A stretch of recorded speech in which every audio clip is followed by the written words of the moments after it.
नमस्कार। कैसे हैं आप लोग। एक बार फिर से नो अबाउट होम्योपैथी में आप सभी का स्वागत है। पिछली वीडियो में मैंने बताया था कि होम्योपैथिक दवाओं के चुनाव के लिए एक चिकित्सक को किन किन चीज़ों पर ध्यान रखना पड़ता है। कुछ लक्षण हैं जिन पर विचार करना पड़ता है, धातुगत लक्षण, चरित्रगत लक्षण और बीमारी की अवस्था में उसके मानसिक लक्षण और स्वस्थ अवस्था में उसके मानसिक लक्षण में जो अंतर है उसका भी विश्लेषण किया जाता है। तो इस प्रकार से यह औषधि चुनाव की एक जटिल किंतु वैज्ञानिक प्रक्रिया है और इसको प्रमाणित किया जा चुका है।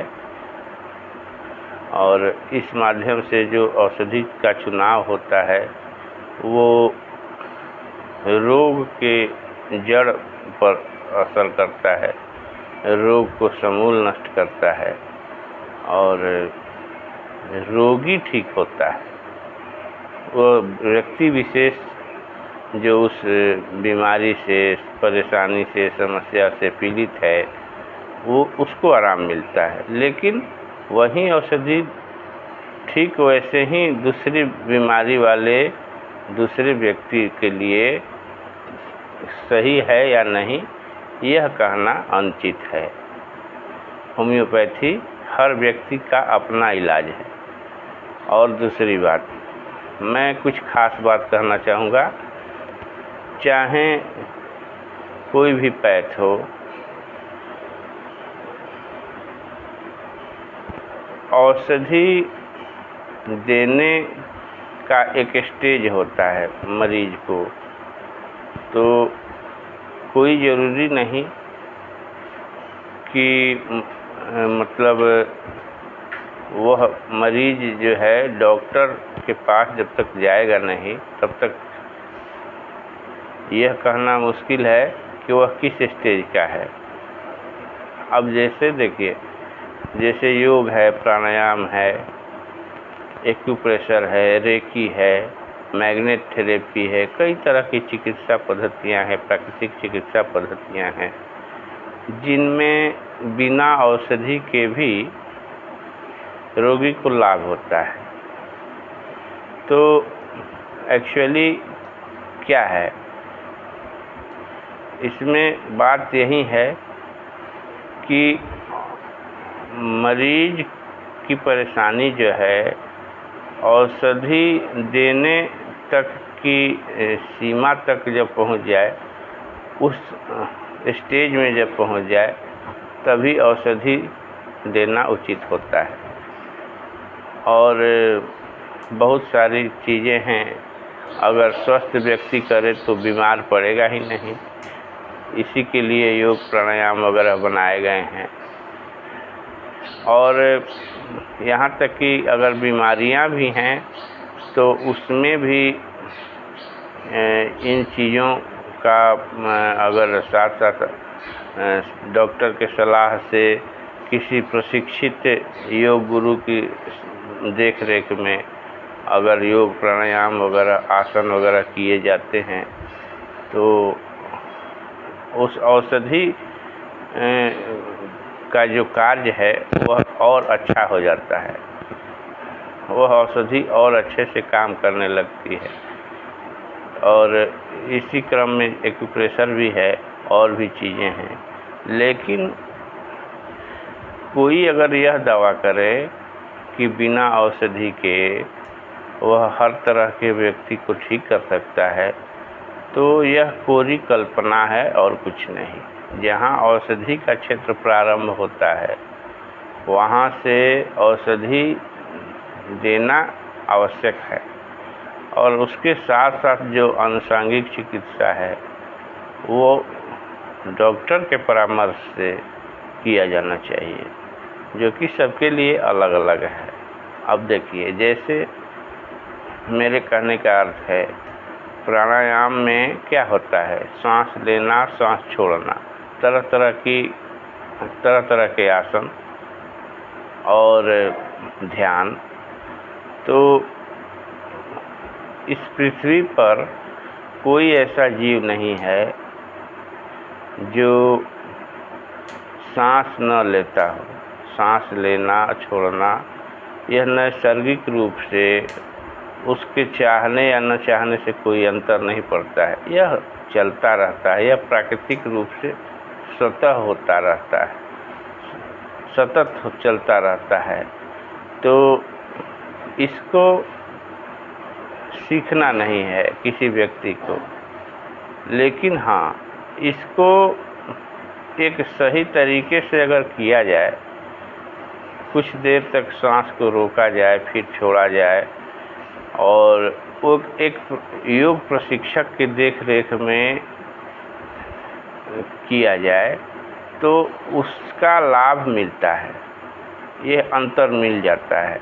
अब जैसे बोलने को तो लोग कुछ भी बोलते हैं, लेकिन उन्हीं शब्दों को अगर कोई अच्छे से सजा कर बोलता है तो लोग उसको सुनते हैं, लोग उसके शब्दों से आकर्षित होते हैं, उसके बातों से प्रभावित होते हैं।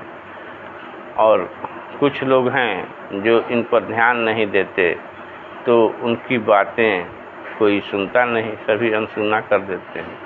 ठीक ऐसे ही हर चीज़ें हैं, एक तरीक़ा से, एक कायदा से अगर इन सब चीज़ों को किया जाए और साथ साथ औषधियों का प्रयोग किया जाए तो व्यक्ति हमेशा लंबे समय तक स्वस्थ रहता है। और मैं इतना ही कहूँगा कि आप जिस डॉक्टर से मिलें, चाहे वो किसी भी पैथ के हों, तो स्वयं निर्णय न करें, उनको निर्णय करने दें, उनकी सलाह के हिसाब से चलें ताकि आप जल्द स्वस्थ हो सकें। आजकल एक चलन है शौकिया बीमारी का। शौकिया बीमारी का मतलब ये है कि उसे शौक है, बीमारी के नाम पर अपने मन में उसका वो हो गया है कि भी मुझे कुछ है। डॉक्टर के पास जाएगा, डॉक्टर से कहेगा मेरा बीपी चेक कीजिए, मेरा वेट चेक कीजिए, मेरा शुगर का टेस्ट करवाइए, ये वो तरह तरह की बात कहेगा।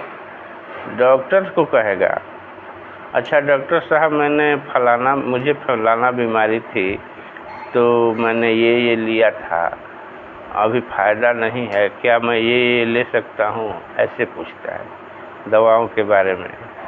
तो और यही नहीं, और भी चीज़ें हैं, वो कई डॉक्टरों का जिक्र भी करता है। उनके यहाँ गया था, उनका तरीका बहुत अच्छा है, बहुत कम पैसे में अच्छी दवा दे देते हैं। फिर कहेगा ये फलाना डॉक्टर हैं, महंगी दवा देते हैं लेकिन बहुत जल्दी सेट कर रहा है। और तरह तरह की बातें हैं। जहाँ पर डॉक्टर के पास जाकर के मरीज को अपनी समस्या बतानी चाहिए, वहाँ पर मरीज क्या करता है, डॉक्टर को अपना नौकर समझता है। क्या करता है, मैंने आपको फ़ी दिया है, पेमेंट किया है और अब आप मेरे हिसाब से काम कीजिए। तो जहाँ इस तरह की सोच हो जाती है तो वैसी बीमारियों को हम लोग शौकिया बीमारी कहते हैं। वहाँ बीमारी नहीं है। और ऐसे लोग जो हैं वो गंभीर बीमारियों से ग्रसित हो जाते हैं आगे चल कर के। उनकी यही सोच उन्हें गंभीरता की ओर ले जाती है। उनकी बीमारी कुछ नहीं है जहाँ, वहाँ कई तरह की बीमारियाँ हो जाती हैं। और इतना ही नहीं, मैं एक बात और कहूँगा, आजकल 60-70% लोग अपने शरीर को मेडिकल स्टोर बना लिए हैं। कैसे? अपने मन से दवा खा खा कर। एक नहीं कई तरह की दवा खाते हैं एक ही बीमारी के लिए, और एक बीमारी की दवा से जो साइड इफ़ेक्ट हुआ एलोपैथी का, फिर उसके लिए दवा खाएंगे, कुछ एलोपैथिक दवा खाएंगे, कुछ साथ साथ आयुर्वेदिक दवा भी खाएंगे, कभी होम्योपैथिक डॉक्टर के पास जाएंगे तो वहाँ से भी कुछ दवा ले लेंगे। और ऐसे करते करते एक आदमी कम से कम, ऐसे मैंने हज़ारों देखा है उदाहरण, कम से कम 20-30 दवा खाता है प्रतिदिन, 20-30 दवा। अब और कुछ दिन के बाद फिर बदलेगा, वो दूसरी दवा खाएगा। इस तरह से धीरे धीरे करते करते करते करते उसका शरीर जो है एक मेडिकल स्टोर बन जाता है। और कोई भी दवा आगे चल कर के ऐसी स्थिति बनती है कि कोई भी दवा उसके शरीर में काम नहीं करती है। तो ऐसी भयावह स्थिति न आए आप लोगों के बीच, इससे बचने के लिए मैं यही कहूँगा, आप लोगों को यही सलाह दूँगा कि परेशानी, कोई भी तकलीफ़ अगर आपको है तो आप अच्छे डॉक्टर के पास जाएं, ये इतना करें, लेकिन बाकी सब उसके हिसाब से करें, उसके सलाह से करें। अगर उससे आपको लाभ न मिले तो आप डॉक्टर बदल सकते हैं, लेकिन आप जजमेंट न करें वहाँ जा कर के, आप उसके हिसाब से चलें, तब जा कर के आपको स्वास्थ्य लाभ मिलेगा, दीर्घायु होंगे। और बाकी बातें अगले वीडियो में, तब तक के लिए राधे राधे।